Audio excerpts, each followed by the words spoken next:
আজকের গল্প মাধবী ভট্টাচার্যের লেখা দেবী।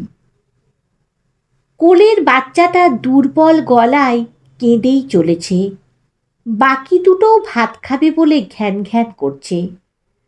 শীর্ণ শির ওঠা হাতে চাল ধুয়ে স্টোভে হাঁড়িতে চাপালো কমলা।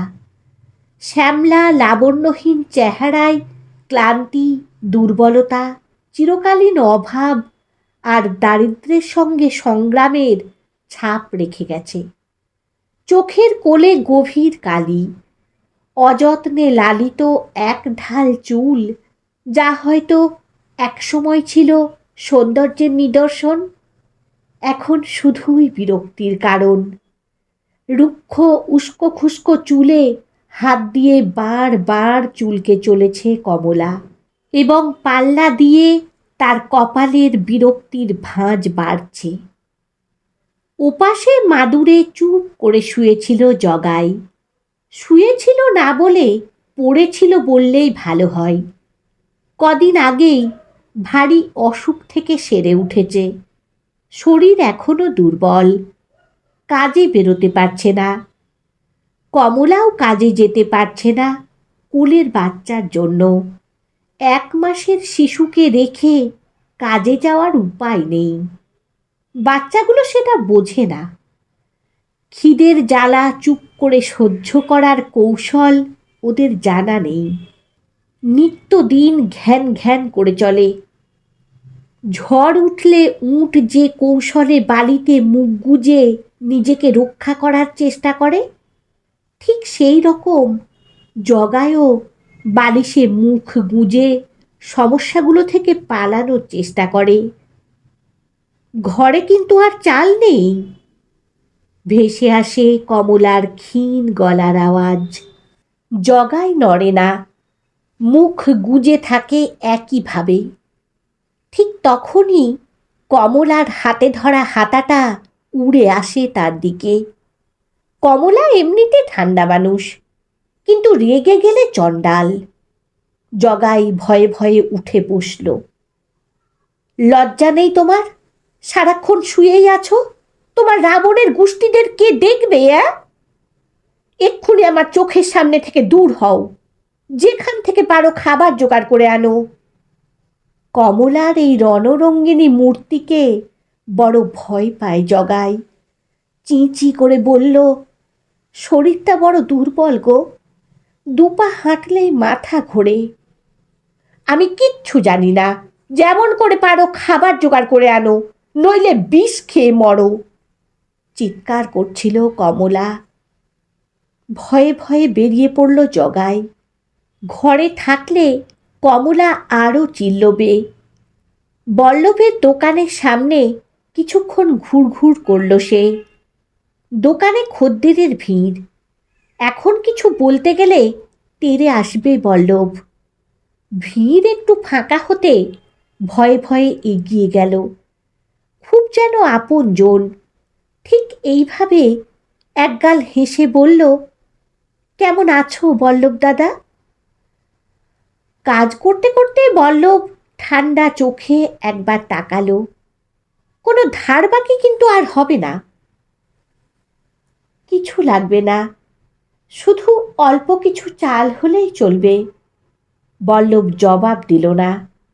জগাই কাতর গলায় বলল, অসুখের জন্য বড্ড বিপদে পড়েছি, কাজে যেতে পারছি না। কাজে গেলেই তোমার সব পাওনা মিটিয়ে দেব। দাও না গো অল্প কিছু চাল। তুমি যাবে নাকি ধাক্কা দিয়ে তাড়াবো? বল্লভের খুনে চোখের দিকে তাকিয়ে ভয়ে ভয়ে সরে এলো জগাই। উদ্ভ্রান্তের মতো হাঁটতে লাগলো পথ ধরে। কিছু একটা কাজ করতেই হবে, নইলে খাবারের জোগাড় হবে না। কিন্তু কে কাজ দেবে ওকে?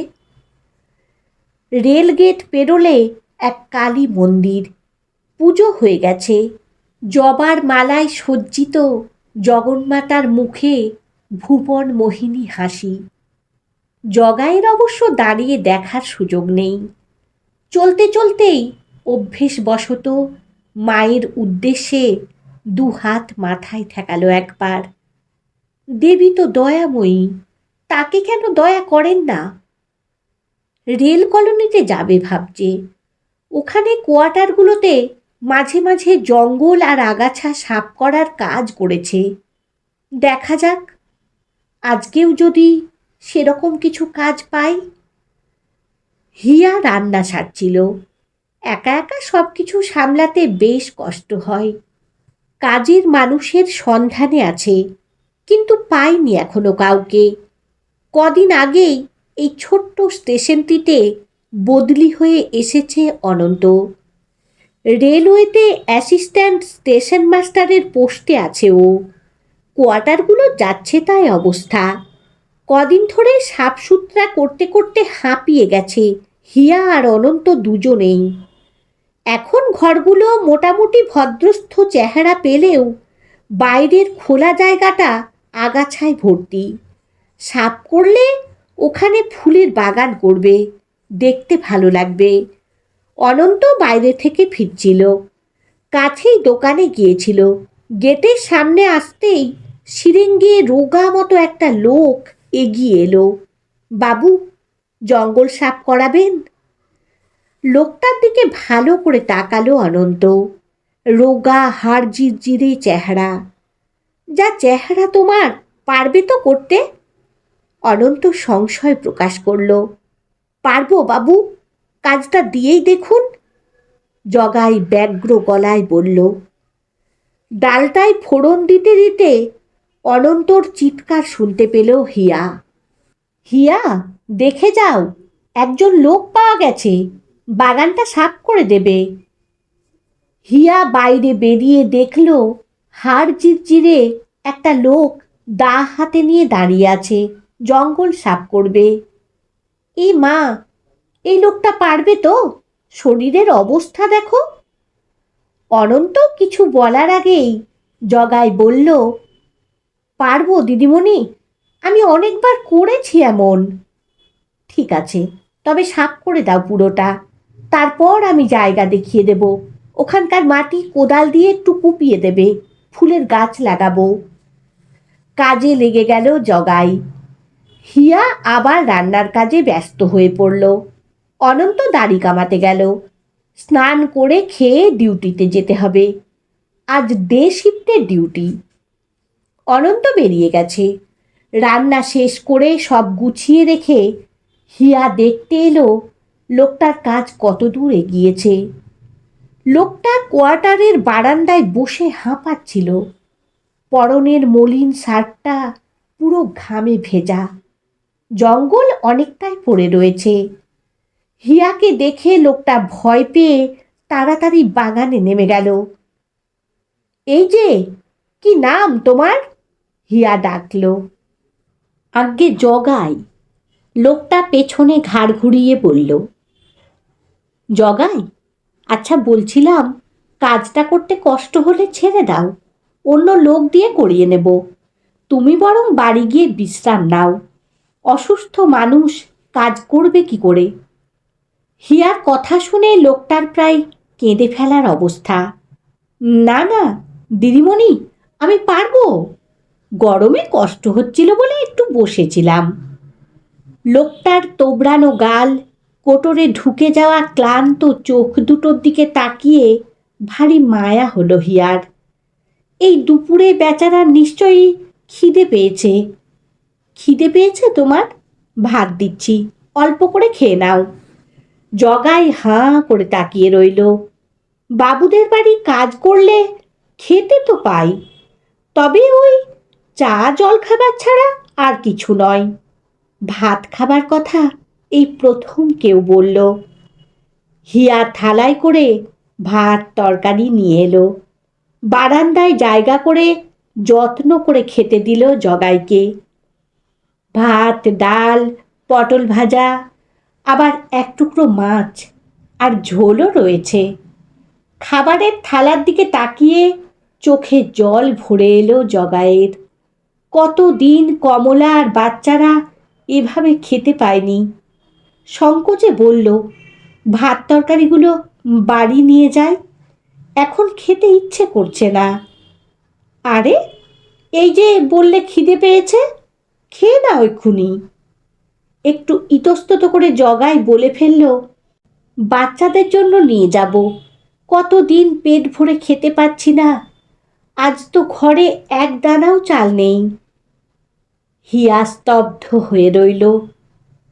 একটু পেট ভরে খাওয়ার জন্য এই অসুস্থ মানুষটাকে কাজে বেরোতে হয়েছে। একটু চুপ করে থেকে বলল, খেয়ে নাও তুমি। বাড়ি ফেরার পথে চাল ডাল আর কিছু সবজি কিনে নিয়ে গেল জগাই। বাগান সাফ করার পর একটু বেশি টাকাই পেয়েছে। শুধু তাই নয়, বাগান করার কাজটাও তাকে দিয়েই করাবেন দিদিমণি। বলেছেন কমলাকেও কাজে রাখবেন, বাচ্চাটা একটু বড় হলে। ওর মতো এমন মমতাময়ী মানুষ খুব কমই দেখেছে। অতি তুচ্ছ সামান্য একজন মানুষ সে। সারাক্ষণ তুচ্ছ তাচ্ছিল্য অবহেলা পেতেই অভ্যস্ত। অনভ্যাসের সহানুভূতি আর মায়া বুকে বড় বাজে। ক্ষণে ক্ষণে চোখে জল আসতে চায়। বাড়ি ফেরার পথে জগাই দেখল কালী মন্দিরে আরতি হচ্ছে। দাঁড়িয়ে পড়ে আরতি দেখল খানিক। কেন জানি জগৎজননী দেবীর হাসি মুখের সঙ্গে দিদিমণির মুখের মিল খুঁজে পেল সে। দেবী বুঝি এমনই হন। বাড়ি ফিরতেই কমলা ঝাঁপিয়ে এলো, চোখে জল ওর। কোথায় ছিলে তুমি?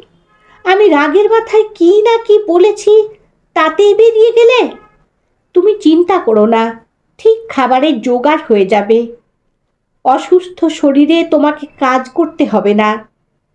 কথা বলতে বলতে জগাইয়ের হাতের থলের দিকে নজর পড়েছে কমলার। থমকেছে সে। এটা কি? খাবার, চাল ডাল সবজি। কোথায় পেলে? দেবীর দয়ায়। মানে, তুমি কি মন্দিরে গেছিলে? পুজো দিলে পয়সা পেলে কই? ধুর, দেবী কি শুধুই মন্দিরে থাকেন? পুজো না দিলে বুঝি তার দয়া হয় না? কমলা হাঁ করে তাকিয়ে রইল। জগাইয়ের হেঁয়ালি ভরা কথাগুলোর মাথা মুন্ডু কিছুই বুঝতে পারছিল না। শুধু বুঝতে পারছিল খুব ভালো কিছু একটা হয়েছে। দেবীর দয়া বুঝি সত্যিই হয়েছে।